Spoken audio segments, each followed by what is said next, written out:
नमस्कार। Science time में आप सबका बहुत-बहुत स्वागत है। मैं हूँ मानव और आज साइंस टाइम में हमारे साथ मौजूद हैं छत्रपति शाहू जी महाराज विश्वविद्यालय यानी सीएसजेएमयू कानपुर के कुलपति प्रोफेसर विनय Pathak ji, D Y Patil international university के कुलपति प्रोफेसर प्रभात रंजन जी और जेएनयू दिल्ली के dean engineering school professor Ruchir Gupta ji.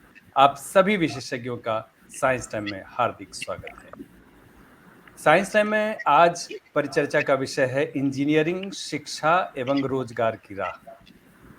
National institute ranking framework यानी NIRF 2021 के मुताबिक इस वर्ष ओवरऑल कैटेगरी में आईआईटी मद्रास को देश का सर्वोत्तम शैक्षणिक संस्थान चुना गया है। वहीं आईआईसी बेंगलुरु दूसरे और आईआईटी बॉम्बे तीसरे स्थान पर है। हालांकि NIRF रैंकिंग में शीर्ष स्थान प्राप्त करने वाले संस्थानों में कुछ निजी संस्थान भी शामिल हैं, मगर सबसे बड़ा सवाल यह है कि इंजीनियरिंग शिक्षा के बाद भी बहुतों को रोजगार क्यों नहीं मिल पाता है। इंजीनियरिंग के क्षेत्र में सही स्ट्रीम का चुनाव कोई भी छात्र कैसे करे?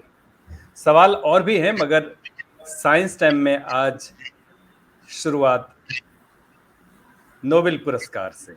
जैसा कि आप जानते हैं, साल 2021 के केमिस्ट्री के नोबेल पुरस्कारों का ऐलान कर दिया गया है। इस साल यह पुरस्कार मॉलिक्यूल्स बनाने वाले टूल के लिए जर्मनी के बेंजामिन लिस्ट और अमेरिका के डेविड मैकमिलन को संयुक्त रूप से दिया गया है। वहीं भौतिकी के क्षेत्र में जलवायु परिवर्तन को समझने में मदद करने वाले वैज्ञानिकों स्यूकुरो मनावे, क्लॉस हैसलमैन और जॉर्जियो पारिसी को नोबेल पुरस्कार दिए जाने की घोषणा की गई है। चिकित्सा क्षेत्र की बात करें तो इसमें स्पर्श और गर्माहट की गुत्थी सुलझाने वाले अमेरिकी वैज्ञानिक डेविड जूलियस और आरडेम पेटापुटियन को ये पुरस्कार मिला है। इस साल के नोबेल पुरस्कार विजेताओं की खोजों, उपलब्धियों और इन खोजों के भावी उपयोगों पर आप सभी विशेषज्ञों की प्रतिक्रिया जानना चाहूंगा। चर्चा की शुरुआत, प्रतिक्रिया की शुरुआत प्रोफेसर विनय पाठक जी आपसे। आपका और आपके व्यूअर्स का बहुत बहुत धन्यवाद। मुझे लगता है कि जो भौतिक रसायन के इन्वायरमेंटल सीजन में जो एक्सपर्ट्स को और जो साइंटिस्ट को अवार्ड मिला है, जो केमिस्ट्री में मिला है और चिकित्सा में मिला है, वो तीनों पाथ ब्रेकिंग चीज़ें हैं जो हम लोगों को पहली बार पता चली हैं। जी। मनावे ने, अगर फिजिक्स के नोबेल प्राइज को देखा जाए तो मनावे ने 1960 के दशक में की शुरुआत में दर्शाया था कि वातावरण में जो कार्बन डाइऑक्साइड बढ़ता है तो उसके बढ़ने से वैश्विक तापमान किस तरीके से बढ़ेगा, और उसी से इन्वायरमेंटल मॉडल्स की शुरुआत हुई थी। उसके एक दशक बाद हैसलमैन ने एक मॉडल बनाया जिसमें मौसम और जलवायु, जो इन्वायरमेंट है और जो वेदर है, उसके अंदर क्या रिलेशंस है और कैसी है, तेजी से वो चेंज हो सकता है, उसके बारे में वो मॉडल दिया था। और आज जो पारिसी हैं, उन्होंने एक कॉम्प्लेक्स मॉडल जो फिजिक्स और कंप्यूटेशनल दोनों की शुरुआत करता है, दोनों को जोड़ता है, वैसा एक मॉडल बनाया और ये दर्शाया है कि आगे आने वाले समय में जलवायु परिवर्तन पे, जो उन्होंने पुरस्कार के समय भी कहा है कि जलवायु परिवर्तन में हम लोगों को कठिन निर्णय लेने पड़ेंगे जो आगे की दशक के हैं। सो ये एक नया मॉडल है कंप्यूटेशनल और फिजिक्स का, जो कि जलवायु परिवर्तन के बारे में हम लोग को बताता चलेगा। इसी तरीके से केमिस्ट्री का जो नया मॉडल है और केमिस्ट्री में जिसको अवार्ड मिला है, अगर हम सही भाषा में और सीधी भाषा में कहें तो अब तक जो भी कैटलिस्ट थे वो हम लोग मेटल या एंजाइम को कैटलिस्ट मानते थे और उनसे ही चीजों को करते थे। इन्होंने एसिमेट्रिक ऑर्गेनो कैटालिसिस पर रिसर्च करके यह उनको उसके लिए सम्मान बना, एक मॉलिक्यूल बनाने वाला टूल उन्होंने एक इसको ऑर्गेनो कैटालिसिस को एक इंस्ट्रूमेंट में बना कर दिया है। और अगर हम इसके रिसर्च के बारे में मतलब दो लाइन में समझना चाहें तो जो फार्मास्यूटिकल रिसर्च है, जहाँ पे हम लोग मेटालिक चीज़ों को यूज़ करते हैं, अगर ऑर्गेनो फर्टिलाइजर्स को फार्मा इंडस्ट्री में यूज करेंगे, नई मेडिसिन में यूज करेंगे, तो जो मेटल्स के ऑक्साइड्स बॉडी में बच जाते हैं वो बचने से होगा, और फार्मास्यूटिकल एरिया में एक जबरदस्त रिसर्चर्स के लिए जो है जी और जो दूसरा अवार्ड है, तीसरा जो चिकित्सा का अवार्ड है, उसमें जो प्रोफेसर डेविड जूलियस जो यूनिवर्सिटी ऑफ कैलिफोर्निया के हैं उन्होंने, और जो आरेडम पैटापून है जो उनको मेडिसिन का नोबेल प्राइज मिला है, वो इस बात के लिए नोबेल प्राइज मिला है कि जो हमारी जिस्म है जो संवेदना का विद्युतीय तरंग में कैसे बदल देता है, ऐसे नर्वस सिस्टम में कैसे करते हैं। प्रोफेसर डेविड जूलियस ने कैलिफोर्निया में मिर्च खाने पे कैसे तेजी आती है, या कैसे जो कौन मिर्च को बहुत समय तक हम लोग ये चाहते थे कि चाहे जीभ मिर्च की तीखी प्रक्रिया को करती है, उन्होंने कैप्साइन पर एक प्रक्रिया करने वाले खास किस्म के रिसेप्टर को ढूंढा है। और मुझे लगता है कि जो हम लोगों को काफी पेन होता था और सीवियर पेन और सीवियर जलन होती थी और समय तक रहती थी, इस रिसेप्टर को ढूंढने से उसकी मेडिसिन तो होगा, और जो लॉन्ग टर्म पेन है या लॉन्ग टर्म बॉडी में जलन है उसको हम लोग उसके लिए समाधान ढूंढ बिल्कुल बिल्कुल ठीक बात कही आपने प्रोफेसर विनय। और दर्शकों, जैसा प्रोफेसर विनय बता रहे थे कि छोटी छोटी बातें हैं जिसको वैज्ञानिक बहुत सूक्ष्म तरीके से उसका विश्लेषण करते हैं। मिर्च में जो हम मिर्च का उपयोग करते हैं तो क्या तीखापन आता है, उससे लेकर के कितना बड़ा आविष्कार कर लिया। प्रोफेसर प्रभात रंजन जी, आपके पास आना चाहूंगा और जानना चाहूंगा कि ये जो नोबेल पुरस्कार विजेता हैं उन्होंने जो प्रकृति के रहस्यों को उजागर करने वाले खोज किए हैं, उस पर आपकी पहली प्रतिक्रिया क्या है प्रोफेसर रंजन? धन्यवाद। प्रोफेसर विनय पाठक जी ने काफी अच्छी तरीके से समझाया है तीनों पुरस्कारों के बारे में। लेकिन एक हम लोग सुनते आ रहे थे, जैसे क्लाइमेट चेंज के बारे में मैं बोलूंगा कि एक तितली यदि कहीं एक विश्व के किसी कोने में पंख फड़फड़ करती है तो उससे शायद पृथ्वी के किसी दूसरे कोने में स्टॉर्म भी आ सकता है। तो ये एक सूक्ष्म जो एक डिसऑर्डर होगा या फ्लक्चुएशन होता है उसका माइक्रोस्कोपिक लेवल पर उसका एक व्यापक प्रभाव हो सकता है। तो यही एक्चुअली एक साइंटिस्ट ने कहा है। तो अलग दो साइंटिस्ट ने, जॉर्जो पर्सी ने कहा कि जो सूक्ष्म जो बिहेवियर उसको मॉडल करके उन्होंने लार्ज स्केल प्रेडिक्शन किया है। और डॉक्टर मानव ने जो कहा है, जैसा विनय पाठक जी ने बताया ऑलरेडी, तो उन्होंने इंडिविजुअल प्रोसेसेस को लेकर उसको कंबाइन करके किया है। तो ये क्लाइमेट चेंज को समझने में काफी इसका सुविधा होगी इससे, और जो कि पृथ्वी पर मानव के जीवन के कंटिन्यूटी के लिए बहुत इंपॉर्टेंट है, जो क्लाइमेट चेंज हम लोग को थ्रेटन कर रहा है। तो आशा है कि इस टाइप का काम जो है हम लोग को जो निश्चित रूप से प्रोफेसर रंजन, निश्चित रूप से। प्रोफेसर रुचिर, आपके पास आना चाहूंगा। ये जो चर्चा हो रही थी कि वैज्ञानिकों द्वारा जो ये तैयार किए गए मॉडल, कंप्यूटर मॉडल, जिसमें हमें जलवायु परिवर्तन को समझने में मदद मिलेगी, इसको थोड़ा सा हमारे दर्शकों को समझाइए, क्या मॉडल हो सकता है प्रोफेसर रुचिर? धन्यवाद। वैसे तो मेरे पहले दोनों जो माननीय विशेषज्ञ हैं उन्होंने एक सरल भाषा में कैसे बताया जा सकता है उसको लोगों के सामने रखा है। फिर भी क्योंकि आपने इसके विषय में पूछा है, तो अभी सामान्यतः जो सिस्टम्स हैं इस दुनिया में वो कॉम्प्लेक्स नेचर के होते हैं, लेकिन शुरू में उनकी मॉडलिंग सिंपल तरीके से, रेखीय तरीके से होती रही। धीरे धीरे जैसे जैसे शोध बढ़ता गया तो फिर कॉम्प्लेक्स सिस्टम्स को स्टडी किया गया। जैसे समाज में कैसे लोग एक दूसरे से जुड़ते हैं तो उसको कॉम्प्लेक्स नेटवर्क्स की तरह स्टडी किया गया। इसी तरह से जो कॉम्प्लेक्स पूरा हमारा एक पर्यावरण और उसके साथ उसका धरती का जो अंतर संबंध है वो भी एक कॉम्प्लेक्स सिस्टम है। और कॉम्प्लेक्स सिस्टम को जब अध्ययन करने जाते हैं तो सामान्यतः उसकी रैंडमनेस या अनिश्चितता और उसके डिसऑर्डर्स यानी विकार, इन दोनों के आधार पर उसको समझा जाता है। और क्योंकि ये अपने आप में थोड़ा कठिन रहता है, लेकिन इससे इसका एक मॉडल बनाने में सहायता मिली। तो सबसे पहला काम जो हुआ वो 1960 में प्रोफेसर मानवे ने ये इस तरह का एक मॉडल बनाया और उससे ये बताया कि कार्बन डाइऑक्साइड ने कैसे तापमान को बढ़ाने में एक महत्वपूर्ण भूमिका निभाई। उसके लगभग 10 वर्ष बाद प्रोफेसर हेसलमैन ने एक मॉडल बनाया, और वो भी कॉम्प्लेक्स मॉडल ही था, जिसने अपने जो मौसम और जो तापमान है उसके बीच में एक अंतर संबंध की स्थापना की, और उस पर फिर ये इस बात को समझा जा सका कि कैसे क्लाइमेट मॉडल्स हैं उनकी रिलायबिलिटी इंश्योर की जा सकती है।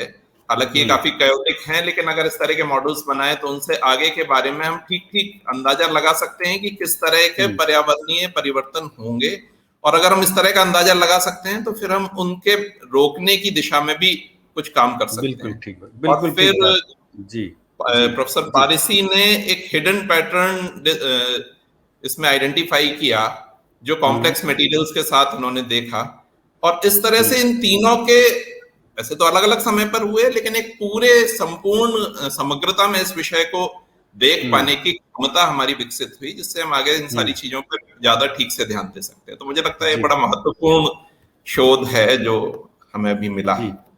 जी, आप तीनों विशेषज्ञों ने ये जो आज पूरे विश्व में जिसकी चर्चा हो रही है, नोबेल प्राइज जो मिला है, उसको इतने आसान शब्दों में हमारे इंडिया साइंस के दर्शकों के लिए बताया। दर्शकों, लेते हैं एक छोटा सा ब्रेक के बाद जब हम वापस आएंगे तो जानने का प्रयास करेंगे कि भारत में इंजीनियरिंग शिक्षा की गुणवत्ता में सुधार को लेकर के हमारे विशेषज्ञ क्या कुछ बताना चाहते हैं। बने रहिएगा हमारे साथ साइंस टाइम के साथ। इंडिया साइंस की विशेष प्रस्तुति प्रश्नकाल में आप सबका बहुत बहुत स्वागत है। टीकाकरण का जो स्वरूप है वो काफी हद तक बदल जाएगा। जी हाँ, अच्छा प्रश्न है। तो हमें जो हमारी जनता है उसमें से लगभग 70 से 80% जनता को हमें वैक्सीन देना है। कोविड-19 वैक्सीन बनाने वाले किस तरीके से कोरोना के अलग अलग वेरिएंट को लेकर अपने वैक्सीन में बदलाव करते हैं? देखिए रोहित जी, ये एक बहुत वैज्ञानिक तरीका होता है, बहुत टेक्निकल मेथड्स होते हैं इसको, जिसके लिए माइक्रोबायोलॉजिस्ट, इम्यूनोलॉजिस्ट जो हैं वो लेबोरेटरी के अंदर वायरस को अलग अलग प्रक्रियाओं से गुजारते हैं। कोरोना को लेकर आम लोगों के मन में व्याप्त सवालों और संशयों के विश्वसनीय जवाब जानने के लिए देखिए कार्यक्रम प्रश्नकाल हर मंगलवार दोपहर 3 बजे सिर्फ इंडिया साइंस पर। ब्रेक के बाद एक बार फिर से आपका बहुत बहुत स्वागत है साइंस टाइम में। जैसे आपको मालूम है कि नई शिक्षा नीति के तहत अब भारत में इंजीनियरिंग की पढ़ाई हिंदी समेत कई अन्य भारतीय भाषाओं में शुरू करने की तैयारी की जा चुकी है। अखिल भारतीय तकनीकी शिक्षा परिषद यानी AICTE ने हिंदी, बांग्ला, मराठी, मलयालम समेत 11 भारतीय भाषाओं में इंजीनियरिंग की पढ़ाई कराए जाने को मंजूरी दी है। प्रोफेसर विनय, आपके पास आना चाहूँगा और जानना चाहूँगा सर कि ये क्षेत्रीय भाषाओं में इंजीनियरिंग की पढ़ाई इस दिशा में कितना काम हुआ है और इससे आगे किस प्रकार के बदलाव की उम्मीद हम कर सकते हैं। प्रोफेसर विनय, आप अनम्यूट कर लें सर, आपकी आवाज हम तक नहीं आ रही है। आपकी आवाज हम तक नहीं मिल रही है। जब तक प्रोफेसर विनय की आवाज हमें मिले तब तक मैं अपने दूसरे विशेषज्ञों से जानना चाहूंगा। प्रोफेसर प्रभात रंजन जी, जैसा AICTE ने क्षेत्रीय भाषाओं में भी इंजीनियरिंग की पढ़ाई की एडवोकेसी की है, मंजूरी दी है, इस मामले में आपका क्या मानना है? किस तरह से ये इंजीनियरिंग की शिक्षा की गुणवत्ता को आगे बढ़ा सकता है? प्रोफेसर प्रभात रंजन। देखिए, जैसा कि हम लोग जानते रहे हैं कि बचपन में जो पढ़ाई होती है वो अपनी मातृभाषा, जिस भाषा में बच्चा कंफर्टेबल है उस भाषा में हो तो वो पढ़ने में आसानी होती है। और अक्सर ऐसा देखा जाता है कि काफ़ी लोग इंग्लिश में, मैं ही खुद जब IIT खड़गपुर गया था उसके पहले मैं हिंदी में पढ़ता था जी, तो मेरी अंग्रेजी बहुत कमज़ोर थी, लेकिन खैर मैं किसी समझ लेता था, उसको परेशानी नहीं होती थी। लेकिन काफ़ी लोगों को इसके कारण काफ़ी परेशानी होती है। और जैसा कि देखा जाता है विश्व में छोटे छोटे देश हैं, जैसे फिनलैंड है, शायद 50 लाख की पॉपुलेशन, वो अपने भाषा में पढ़ाई करवाते हैं। भारतवर्ष में एक्चुअली क्योंकि ये बहुभाषी देश है इसलिए इस पर ज़्यादा ध्यान नहीं गया, लेकिन हमारी जनसंख्या इतनी ज़्यादा है कि किसी भी भाषा को लेंगे तो हमारे पास सफिशिएंट स्ट्रेंथ है स्टूडेंट्स का। तो मेरी आशा है कि इससे काफी फायदा होगा। लेकिन चूंकि लोगों को काम करना पड़ता है ऐसे जगहों पर जो जहां उनकी भाषा नहीं समझी जाए, या वो जो सिस्टम यूज कर रहे हैं उसमें उनकी भाषा नहीं हो, तो हमको ये कंप्लीटली ये नहीं मान सकते हैं कि कोई, मान लीजिए कोई मराठी भाषा से, मैं अभी महाराष्ट्र में हूँ, केवल मराठी जानता हो और इंग्लिश नहीं जानता हो या हिंदी नहीं जानता हो, उसको काम करने में दिक्कत होगी। पढ़ाई कर सकता है लेकिन उसको काम करने में और भाषाओं की भी जरूरत पड़ेगी, उसका ध्यान देना। प्रोफेसर रुचिर, आपसे भी जानना चाहूंगा, ये जो क्षेत्रीय भाषाओं में इंजीनियरिंग की पढ़ाई की बात की जा रही है, प्रोफेसर रुचिर आपसे जानना चाहूंगा, आप क्या मानते हैं कंटेंट कहाँ से आएगा, पाठ्यक्रम कैसे तैयार किए जाएंगे क्षेत्रीय भाषाएं? क्या हमारे पास इसका बुनियादी संरचना, इंफ्रास्ट्रक्चर या इस दिशा में आपकी क्या राय है प्रोफेसर रुचिर? जी मानवर्धन जी, तो पहले तो मेरा अनुभव अभी थोड़े दिन पहले मैं IIT में जब पढ़ाता था, उस समय का मेरा एक अनुभव है, मैं आपके साथ लोगों के साथ साझा करना चाहूंगा। तो मैं संयोगवश प्रथम वर्ष की कक्षाएं मैंने 2 वर्ष तक ली जी। IIT में सामान्यतः देश के पूरे सभी प्रांतों से बच्चे आते हैं जी जी, और काफी एकदम ग्रामीण परिवेश के बच्चे भी आते हैं। मैं सामान्यतः हिंदी भाषी हूँ और अंग्रेजी बोलता समझता हूँ जी। तो उस क्लास में जो बच्चे होते थे वो तमिल भी होते थे, तेलुगु भी होते थे और मलयाली भी होते थे। इन 3 प्रांतों के साथ मैंने मुख्य रूप से कठिनाई देखी। उनको हिंदी नहीं आती निश्चित रूप से, अंग्रेजी भी जितनी आती है वो बहुत ही अल्प है, और मुझे इन तीनों में से कोई भी भाषा आती नहीं है। तो मैं उनको जो पढ़ाता हूँ वो उनको समझ में नहीं आता, और उनको जब वो समझ में नहीं आता तो फिर वो शुरू के कुछ दिन तक तो प्रयास करते हैं, फिर कक्षा में आना उनका बना रहता है, लेकिन उनको कक्षा में रहते हुए भी कहीं और उनका मन रहता है, और कुछ समय बाद तो वो भी, उसमें से भी कुछ बच्चे ड्रॉप होने लगते हैं। फिर वो एक ऐसे सर्कल में फंस जाते हैं जहां पर उनको एक ऐसा ग्रुप मिल जाता है जो अलग अलग तरह की खराब आदतों में भी उन्हें जोड़ता है। तो वो इतना पीड़ादायी विषय है कि उसको देख के समझ में आता है कि मातृभाषा में शिक्षा ये बिल्कुल 100% आवश्यक वस्तु है। अब आपने उसके संबंध में जो प्रश्न पूछा कि उसका कंटेंट कहाँ से आएगा, उसके लिए अलग अलग तरह के प्रयास हुए हैं। खासकर AICTE ने जो एक उसके लिए इनिशिएटिव लिया है और IITs भी उसके लिए प्रयास कर रहे हैं। उसमें 2 चीजें मुख्य रूप से हैं, अपनी भाषा में पढ़ाने की और अपनी भाषा में कुछ वीडियो कंटेंट तैयार करने की इच्छा। ये सामान्यतः सभी प्रोफेसर्स की, सभी फैकल्टी मेंबर्स की होती है। उनमें से बहुत सारे लोगों ने वॉलंटियर किया है, मेरी व्यक्तिगत भी बहुत सारे लोगों से बातचीत होती रहती है इस बारे में, तो वो इसके लिए स्वयं कोर्सेज और इस तरह के कोर्सेज तैयार करने की बात करते हैं। कुछ लोगों ने पुस्तक लिखने के लिए भी अपनी इच्छा जताई है, वो भी एक तरीका है, लेकिन उसमें थोड़ा समय जाएगा। जो इमीडिएटली हम लोगों के पास उपलब्ध होने वाला है वो स्वयं कोर्सेज और लेक्चर नोट्स, और इसके अलावा AICTE ने ट्रांसलेशन का भी मॉड्यूल तैयार किया है जो कई सारी अन्य भाषाओं में ट्रांसलेट कर सकता है। उसमें कुछ त्रुटियां रह जाती हैं, तो कोई भी एक जो उस विषय को समझने वाला है वो उसको देख के उन त्रुटियों की शुद्धि कर सकता है जी। ये हो सकता है कि उनको शुरू में हमारे पास जब प्रॉपर कंटेंट नहीं है तो एक मिक्स टाइप का एक्सपोजर दिया जाए, आगे हम उनको और ज्यादा अच्छी तरह से एक्सपोजर दे सकते हैं, लेकिन ये बहुत आवश्यक है और इसके लिए प्रयास भी हो रहे हैं। तो मुझे लगता है कि इसमें सफलता मिलेगी। जी प्रोफेसर विनय, अभी जो दोनों विशेषज्ञों ने बात कही उसमें से कुल मिलाकर के ये बात तो दोनों ने कही कि मातृभाषा या क्षेत्रीय भाषा जो भी कहे, इसमें इंजीनियरिंग की पढ़ाई अगर की जाए, उसकी व्यवस्था की जाए तो शायद इसका बेहतर असर देखने को मिलेगा। आपसे जानना चाहूंगा सर कि इंजीनियरिंग पढ़ाई की गुणवत्ता में सुधार के लिए आपके पास क्या क्या और सुझाव है भाषा के अलावा?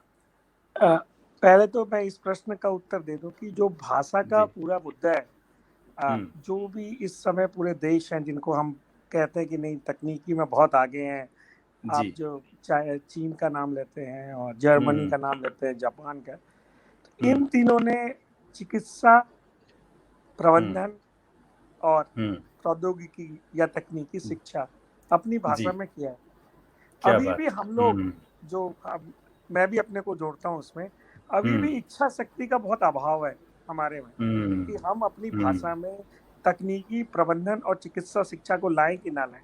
हमें लगता है कि अगर हम अंग्रेजी जैसे लिंक भाषा का प्रयोग नहीं करेंगे तो शायद हमारे बच्चे वैश्विक कंपटीशन में, जो वैश्विक पीछे रह जाएंगे। जी, पीछे स्पर्धा है उसमें पीछे रह जाएंगे। तो सबसे बड़ी बात भाषा की नहीं है। अगर आज हम तय कर ले कि नहीं हम अपनी भाषा में करेंगे, और जैसे चाइना ने तय कर लिया, चीन ने तय कर दिया, उनके बच्चे यूएस में जाते हैं तो वो अपने लोगों से कम्युनिकेट करने के लिए अभी भी दूसरी उसी भाषा का प्रयोग करते हैं। तो वैसी जो शक्ति है वो अभी हमारे में नहीं आई है। अभी भी हम कहीं ना कहीं फील करते हैं होना चाहिए, पर थोड़ा होना चाहिए, पूरा नहीं होना चाहिए, ऐसा होना चाहिए, वैसा होना चाहिए, कैसे मटेरियल डेवलप होगा, क्या होगा, क्या नहीं होगा। मुझे लगता है एक तो इस जो माइंडसेट है उससे बाहर आना चाहिए, जो हमारी एक मानसिक अवस्था है कि हम नहीं कर सकते। दूसरी बात, जहां तक आपने मुझे इंजीनियरिंग शिक्षा की बात की, 2 मॉडल्स हैं। एक मॉडल जो हमने अपनाए हैं, एनालिसिस मॉडल, हम लोगों को पढ़ाते हैं कि साहब ऐसी है, और हम उसको मैथमेटिक्स पढ़ाते हैं, बाकी सब सब्जेक्ट्स पढ़ाते हैं, और उसको एक एनालिसिस करने की तरफ कोशिश करते हैं। दूसरा एक मॉडल है कि जहाँ पे व्यक्ति सिंथेसिस करता है, संश्लेषण करता है, वो चीजों को डेवलप करता है। मान लो कि मुझे गुलाब पे करना है तो मैंने गुलाब के बाग में डाल दिया, और आप गुलाब के लास्ट समय तक पहुंच सकते हैं। बिल्कुल ठीक बात। तो मुझे लगता है कि जो संश्लेषण वाला मॉडल है वो हमारी इंजीनियरिंग शिक्षा में कहीं ना कहीं कमी है नहीं। हमारे बच्चे इंजीनियरिंग के बाद बहुत सारा हैंड्स ऑन काम नहीं कर सकते, वो बहुत सारा प्रोडक्ट भी, इसीलिए हम प्रोडक्ट डेवलपमेंट में बहुत कम है, बहुत पीछे हैं। और इनफैक्ट हमारा जो आईटी में 20 साल पहले पुराना हमारा वर्चस्व था वो भी धीमे धीमे कम कर रहा है, क्योंकि हम कोडिंग में भी कम होते जा रहे हैं। हमारे पास लेकिन प्रोफेसर विनय ने यहाँ बहुत महत्वपूर्ण बात रेखांकित की है कि हम आगे जो आने वाला टाइम है हमारा, उसको देखते हुए हमें हैंड्स ऑन एक्सपेरिमेंट्स और उसको सीखने और उस पर चर्चा करने की आवश्यकता ज्यादा है, तभी हम अच्छे से सीख पाएंगे। वक्त हो चला एक और छोटे से ब्रेक का। ब्रेक के बाद हम जब वापस आएंगे तो हम जानने का प्रयास करेंगे कि इंजीनियरिंग की राह में रोजगार की क्या क्या संभावनाएं हैं। आप बने रहिएगा हमारे साथ साइंस टाइम के साथ।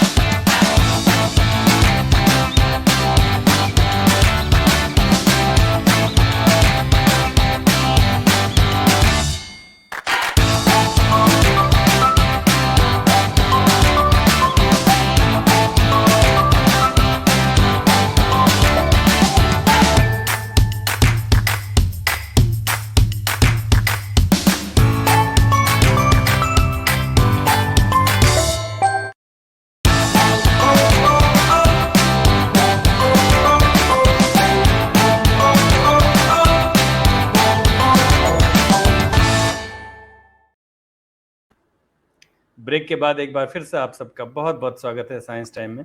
प्रोफेसर रुचिर, आपके पास आना चाहूँगा। जो हमारी इंडिया साइंस की टीम ने जो रिसर्च किया और जो क्वेश्चंस कलेक्ट किए, वो तो उसकी बड़ी लंबी फहरिस्त है, लेकिन एक जो क्वेश्चन जो कई छात्रों ने भेजे हैं उसमें ये है कि अगर कोई स्टूडेंट 12वीं के बाद सॉफ्टवेयर इंजीनियरिंग करना चाहता है तो उसे किन बातों का ध्यान रखना चाहिए। और एक बात इसके साथ साथ मैं अपना सवाल भी जोड़ दूं कि अधिकांश छात्रों को कंप्यूटर साइंस ही क्यों पसंद है। प्रोफेसर रुचिर जी, मानवर्धन जी, तो आपके प्रश्न के 2 भाग हैं। पहला प्रश्न का भाग जो आपने बाद में पूछा उसे मैं पहले लूंगा कि अधिकांश छात्रों को कंप्यूटर साइंस क्यों पसंद है। सामान्यतः मैं कंप्यूटर साइंस से आता हूं तो मुझे 4 इस तरह की बातें बतानी चाहिए जिसमें कंप्यूटर साइंस की श्रेष्ठता सिद्ध होती हो। जी मैं सामान्य रूप से ऐसा नहीं कहूंगा। कंप्यूटर साइंस ये आज के समय में एक ज्यादा रिवॉर्डिंग ब्रांच इस तरह की दिखती है, और ये कंप्यूटर साइंस पे रुकता नहीं है, ये भी मैं आपको बता देता हूँ। बच्चों को लगता है कि मशीन लर्निंग और एआई में ज्यादा अच्छे पैसे मिलने वाले हैं, तो वो उसके लिए पूरा प्रयास करते हैं, और इसमें कोई खराब बात नहीं है। वो इंजीनियरिंग करने आ रहे हैं तो वो अपने एक प्रोफेशनल कोर्स में कैरियर के तहत आ रहे हैं।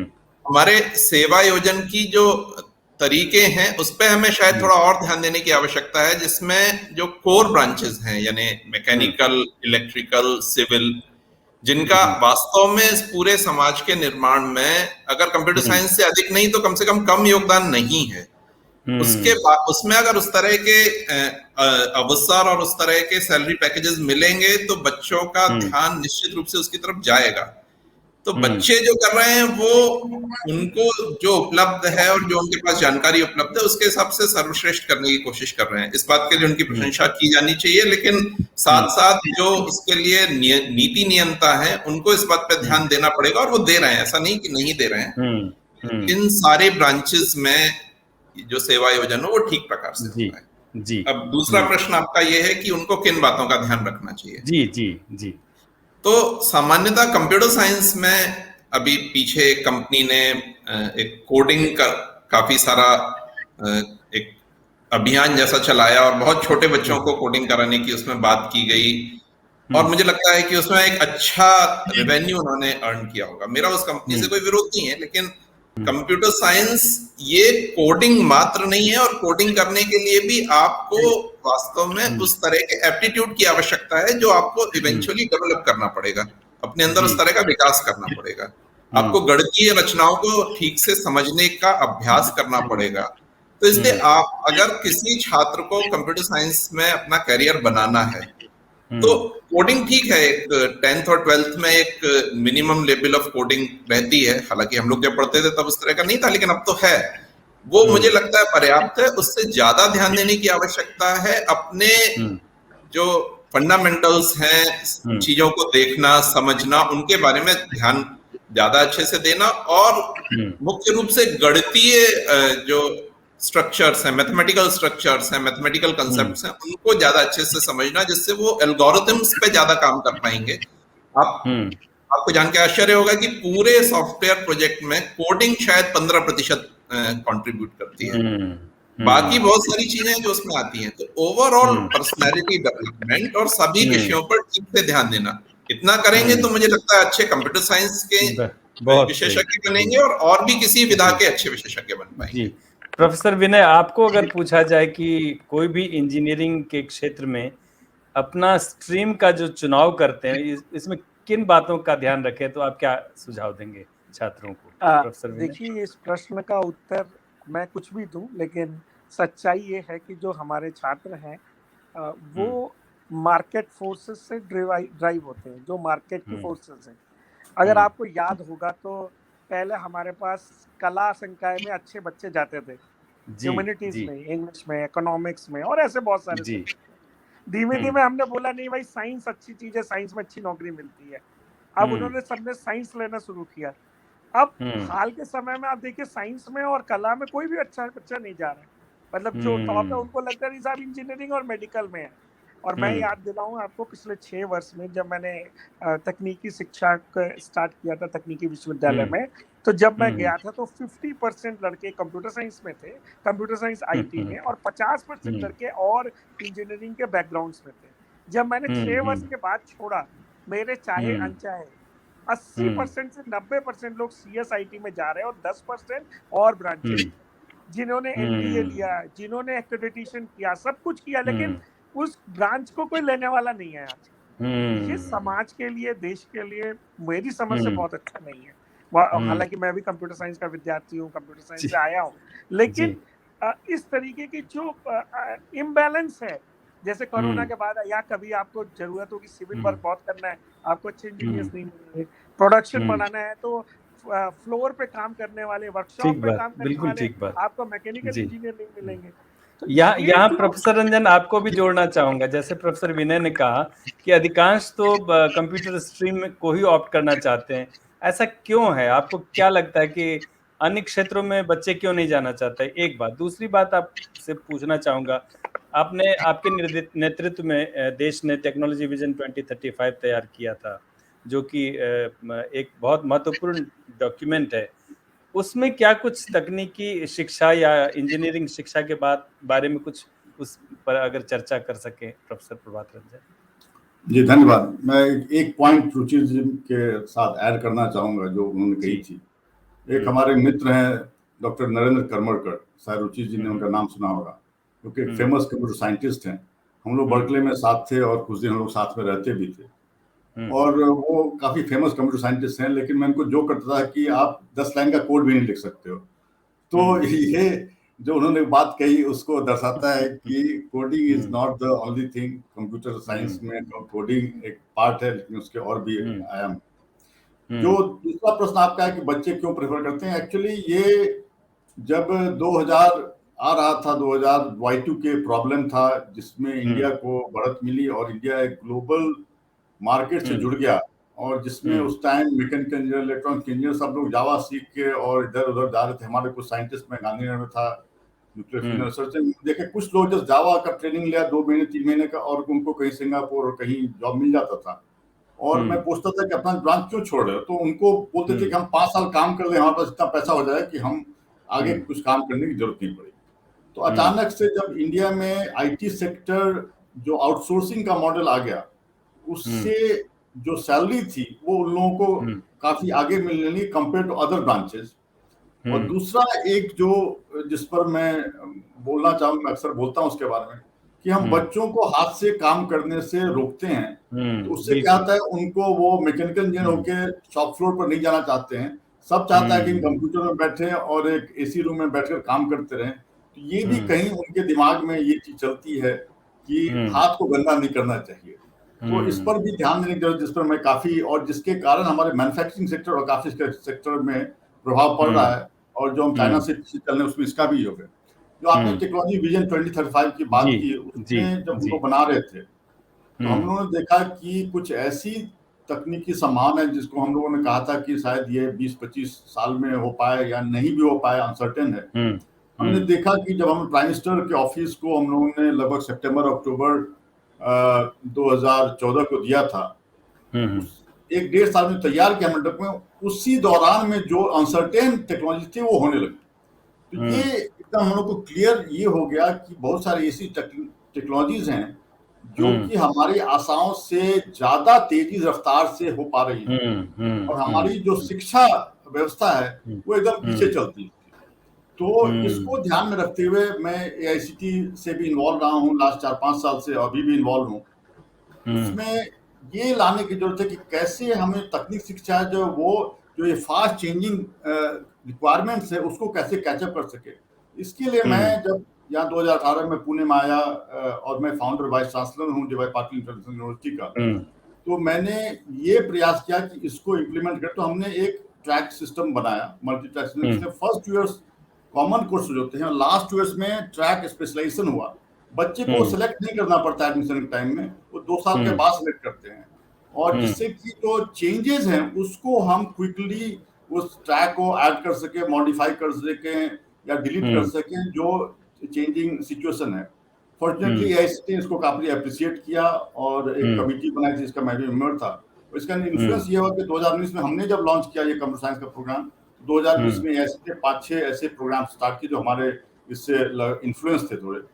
और अभी एक और बात जो चर्चा में आई कि जो हाथ से काम करने, एक्सपीरियंशियल लर्निंग की बात हो रही थी, मैं ये हर्ष के साथ कहना चाहूंगा कि अभी जो, जैसे मैं स्कूल में, गुरुकुल स्कूल में पढ़ता था, 10 साल की उम्र से जंगल में था, और नेत्राट स्कूल में, वहां हम लोग एक काशशाला और धातुशाला करते थे 10 साल की उम्र। वहां से मैं जब खड़गपुर गया तो वहां भी हमने लगभग वही चीज किया, और अभी भी शायद अक्सर वही होता है। तो अभी हमने एक फैब लैब का कंसेप्ट जो आ गया है, डिजिटल फैब्रिकेशन टेक्निक की, AICTE हमने स्टार्ट किया था 2019 में। AICTE ने मुझको रिक्वेस्ट किया कमिटी, नेशनल कमिटी चेयर करने का, इसको आइडिया लैब कहा गया है, जिसमें हम लोग डिजिटल फैब्रिकेशन टेक्नोलॉजी जो उसको कंट्री में ला रहे हैं, 49 कॉलेज में लाए हैं, और आशा है कि इससे धीरे धीरे हजारों कॉलेज में वो परिवर्तन आ जाएगा जो हमारे ट्रेडिशनल मैकेनिकल वर्कशॉप थी उसको चेंज करने की जरूरत है, और जिससे बच्चों को एक सही दिशा मिल पाएगी, और जो टेक्नोलॉजी चेंज हो रही है इनोवेशन में काफी सहायता मिलेगी। तो ये एक बदलाव आ रहा है, और AICTE भी इसमें काफी आगे बढ़ रही है, हम लोग मिलकर उस पर काफी काम कर रहे हैं। प्रोफेसर विनय आपके पास, लगता है प्रोफेसर विनय हमारे शो में नहीं। प्रोफेसर विनय, आपसे जानना चाहूंगा 2 बातें हैं जो अब आप तीनों विशेषज्ञों से जानना चाहूंगा एक एक करके।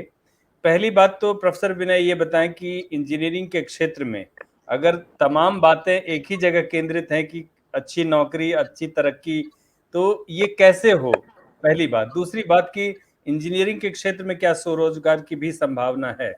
इन दोनों सवालों पर पहले प्रोफेसर विनय आपसे जानूंगा। पहले मैं आपके दूसरे प्रश्न का जो भाग है उसको उत्तर देना चाहता हूँ कि पिछले 4-5 वर्षों में एक छात्रों के बीच में एंटरप्रेन्योरशिप, जिसको आपने स्वरोजगार कहा है, उसको लेकर काफी जो है वो रुचि बढ़ी है।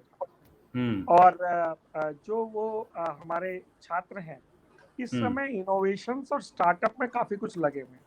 ये 5 वर्ष पहले नहीं था। इस समय छात्र, क्योंकि कभी भी कोई इनोवेशन और स्टार्टअप शुरू करते हैं बच्चे, तो उनको एक डर रहता है कि हमें जॉब नहीं मिलेगी, हमारी पूंजी खत्म हो जाएगी। ये पिछले 5-6 वर्षों का फिनोमेना है, और केवल अपने ही देश नहीं, पूरे वर्ल्ड में ऐसा फिनोमेना है। और मुझे लगता है कि जो तकनीकी बढ़ी है, पूरे वर्ल्ड का कोलैबोरेशन बढ़ा है, और व्यक्ति में ये क्षमता बढ़ी है कि वो अपनी चीज को पूरे वर्ल्ड में ले जा सकता है। इसलिए बहुत सारे स्टार्टअप्स आ रहे हैं, इनोवेशंस आ रहे हैं, हालांकि बहुत सारे फेल हो रहे हैं, उससे भी लोग सीख रहे हैं। और दूसरी बात जो इंजीनियरिंग की जॉब्स की है, तो मुझे लगता है कि ये समय समय पे बदलता रहता है। अभी प्रोफेसर सर ने बताया कि 2000 में ये से आईटी की शुरुआत हुई।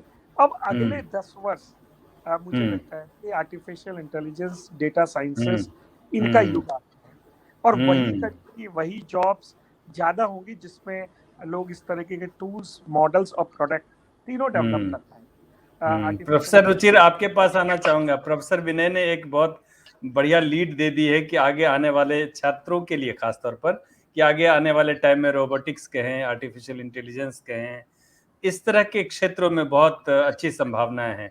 आपका क्या मानना है प्रोफेसर रुचिर गुप्ता?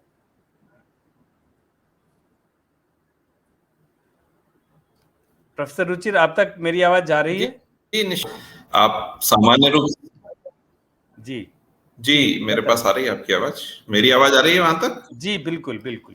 तो निश्चित रूप से जो प्रोफेसर विनय पाठक जो कह रहे हैं वो बिल्कुल ठीक बात है। और ये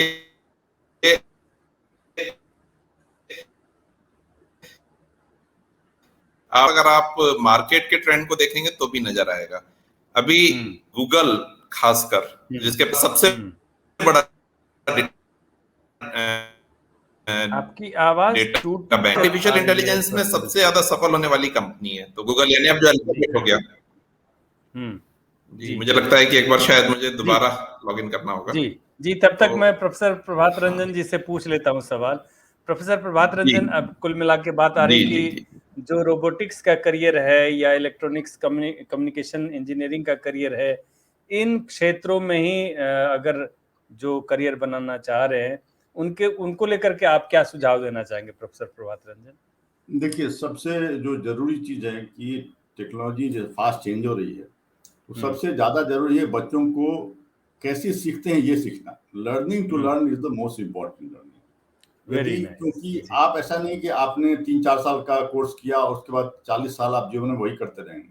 तो आपको अपने से सीखने का जो है उपाय करना पड़ेगा। इसके लिए आजकल इंटरनेट भी एक बहुत अच्छा जरिया बन गया, ऑनलाइन कोर्सेज हैं, तो अपने आप सीखना ये बहुत जरूरी है। सबसे ज्यादा इंपॉर्टेंट चीज है, क्योंकि टेक्नोलॉजी चेंज होती रहेगी। जैसे कि आपने कहा रोबोटिक्स एंड आर्टिफिशियल की बात की, तो मैंने ये चीज देखा हुआ था और टाइफेड में हम लोगों ने देखा था। तो हमने इस तरह से प्लान किया हुआ, जो मैंने कहा मल्टी ट्रैक सिस्टम के फर्स्ट 2 इयर्स फाउंडेशनल कोर्स जो स्लो चेंज होंगे, और लास्ट 2 इयर्स जो स्पेशलाइजेशन एंड ट्रैक सिस्टम है वो फास्ट चेंज होंगे। उसमें चेंज हम करते हैं, और कोई जरूरी नहीं कि आप जब फर्स्ट में ज्वाइन कर रहे हैं जो करिकुलम 4 साल का फिक्स होना चाहिए। जो एक ये हमारे जो रेगुलेटरी बॉडीज हैं उनको सोचना पड़ेगा इस पर कि हम 4 साल के प्रोग्राम को 4 साल पहले फिक्स नहीं कर पाते हैं, क्योंकि जो बच्चे निकल रहे हैं, जब फर्स्ट ईयर में आ रहे हैं और 4 साल बाद निकल रहे हैं, तब तक चीज बदल जाती है। तो आप यदि 4 साल पहले सब कुछ फिक्स कर देते हैं तो वो आपको एक तरह से पीछे ले जा सकता है, क्योंकि चीजें बदल सकती हैं।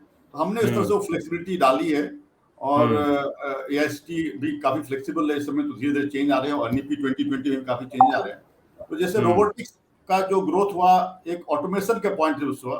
अब जब आर्टिफिशियल इंटेलिजेंस उसके साथ कंबाइन हो रहा है, तो एक उसका नया डायमेंशन आ जा रहा है। तो एक रोबोटिक्स एंड ऑटोमेशन एक स्पेशलाइज होता है। मैंने एक रोबोटिक्स एंड आर्टिफिशियल इंटेलिजेंस किया है, उसमें भी न्यूरोमॉर्फिक चिप्स आ रहे हैं, जिसके कारण जो रोबोट्स हैं उनको हमारी तरह की कैपेबिलिटी, ऑडियो विजुअल कैपेबिलिटी आ जा रही है, जिसकी संभावना बढ़ी। तो रोबोट्स हमको काफी कम्पीट कर सकते हैं हमारे साथ, ये सब संभावना है। तो बच्चों को इस पर काफी ध्यान देने की जरूरत है। मैंने अपने बच्चों से एक ह्यूमनॉइड रोबोट बना, जो कि वो 3D प्रिंट करके पूरा एक ह्यूमनॉइड रोबोट बना रहे हैं। और आशा है कि लोग जब आएंगे हमारे कैंपस में तो उससे रोबोट ही इंटरेक्ट करेंगे और आदमी की कम जरूरत पड़ेगी। ये एक दिशा दिखाना है कि इस तरह का है। तो मैं रोबोटिक ह्यूमनॉइड रोबोट भी डाल रहा हूँ, रोबोटिक फिश भी डाल रहा हूँ, रोबोटिक कैट भी डाल रहा हूँ, रोबोटिक डॉग भी डाल रहा हूँ, जिससे कि रोबोटिक शेफ भी कर रहा हूँ। लोगों को ये दिशा मिल सके कि क्या होने वाला है आगे, उसके लिए हमको तैयार रहना। प्रोफेसर विनय, चलते चलते आपसे जानना चाहूंगा, आमतौर पर कहते हैं कि हमारे देश में इतने सारे इंजीनियर्स एवरी ईयर हम प्रोड्यूस करते हैं, उसकी तुलना में जॉब स्कोप्स नहीं है। इस पर आपकी राय ले लूं, उसके बाद प्रोफेसर रुचिर के पास आना चाहूंगा। मुझे इस बात में तो सच्चाई है जो आपने बात कही है, और यह स्थिति कोई कंप्यूटर साइंस इंजीनियरिंग के लिए अच्छी नहीं है, मतलब। और उसमें कई पैरामीटर्स हैं कि हमने जो अपने इंजीनियरिंग के संस्थान खोले उसमें बहुत मशरूम ग्रोथ की, साथ साथ में हमने क्वालिटी इंजीनियरिंग पे ध्यान नहीं दिया। और मुझे लगता है कि देश में जब इस तरह की कोई बात होती है जहाँ पे अनएम्प्लॉयमेंट रहता है और कोई स्ट्रीम से लोग निकलते हैं, तो वो देश की सामाजिक व्यवस्था के लिए उचित नहीं होता। और आपने देखा होगा कि लो पेड जॉब्स या लो रोल के जॉब्स हैं इंजीनियरिंग के लिए। अब मुझे लगता है कि जैसा कि रुचिर ने भी कहा कि हमारे नीति निर्माताओं को ये ध्यान देना पड़ेगा कि वो किस चीज को कैसे ऑप्टिमिस्टिक कंट्रोल करें, सो दैट कि इस तरह की चीजें नहीं हो। प्रोफेसर रुचिर, आप कुछ बताना चाहेंगे इंडिया साइंस के, खास तौर पर वे दर्शक जो कंप्यूटर साइंस के क्षेत्र में अपना करियर बनाना चाहते हैं, उनके लिए कुछ जाते जाते कोई टिप, कोई सुझाव, कोई परामर्श? जैसा मैंने पहले कहा इसमें दो बातें मैं पुनः आग्रह के साथ कहूंगा सभी से। एक तो उनको कैरियर कंप्यूटर साइंस में बनाना है, इसका एक निश्चित कारण अपने मन में ढूंढना चाहिए। अगर वो खाली इस वजह से जाना चाहते हैं कि वहां पर ज्यादा अच्छी जॉब अपॉर्चुनिटी है, ज्यादा नौकरी की संभावना है, वो एक विषय हो सकता है, लेकिन उनकी रुचि कहाँ है उस पर अगर ध्यान देंगे तो ज्यादा अच्छा है। अगर वो रुचि कंप्यूटर साइंस में है तो निश्चित रूप से कंप्यूटर साइंस में जाना ठीक है। और दूसरी बात ये है कि अगर आप कंप्यूटर साइंस या किसी भी विषय में करियर बनाना चाहते हैं तो उस समय जो आपकी पढ़ाई चल रही है, यानी आप शायद 10th 12th में होंगे, फिजिक्स केमिस्ट्री मैथ्स बायोलॉजी वगैरह विषय पढ़ रहे होंगे, उनको पूरे मन से अच्छे से पढ़ेंगे, उनको अच्छे से समझेंगे तो उन सारे कंसेप्ट्स को, उन सारी अवधारणाओं को ठीक से समझ पाएंगे जो आगे बीटेक और उसके बाद भी आपके प्रयोग में आने वाले हैं। तो अगर इन दो बातों का ध्यान रखेंगे तो मुझे लगता है कि अच्छे इंजीनियर या अच्छे प्रोफेशनल जो भी आप बनना चाहते हैं वो बनेंगे। प्रोफेसर रंजन, आप कुछ हमारे इंडिया साइंस के दर्शकों को अपना कुछ सुझाव देना चाहेंगे जो स्पेशली कंप्यूटर इंजीनियरिंग के क्षेत्र में अपना भविष्य बनाना चाहते हैं या इंजीनियरिंग पढ़ना चाहते हैं? मैंने जब इंजीनियरिंग प्रोग्राम स्टार्ट किया 2019 में, मैं चूंकि फाउंडर वाइस चांसलर हूँ, तो मेरे पास ये अपॉर्चुनिटी थी कि मैं एक आमूल परिवर्तन कर सकूं। तो कंप्यूटर साइंस आजकल सब चीज में है, आप कुछ भी करते हैं उसमें कंप्यूटर साइंस है, लेकिन कंप्यूटर साइंस के एप्लीकेशन बहुत सारे एरियाज में है। तो जैसे मैंने एक फिनटेक का भी स्पेशलाइजेशन स्टार्ट किया, या बायोइन्फॉर्मेटिक्स को मैंने कंप्यूटर के साथ जोड़ा एज ए स्पेशलाइजेशन, ऐसे ही हमने इंजीनियरिंग ट्रांसपोर्ट सिस्टम को डाला है। लेकिन बच्चे ये सब नहीं समझते हैं, तो सबसे ज्यादा अपॉर्चुनिटी फिनटेक में होता है। तो बच्चे artificial machine learning, data science यही सब बोलते रहते हैं, लेकिन अपॉर्चुनिटी जो है काफी ओपन है। और ये भी देख, जो जैसा कि अभी प्रोफेसर विनय ने भी कहा कि मशरूमी हो गया इंजीनियरिंग कॉलेज का। महाराष्ट्र में केवल 50 से 60 हजार सीट इंजीनियरिंग की वैकेंट होती हैं और बहुत सारे कॉलेज बंद हो रही हैं।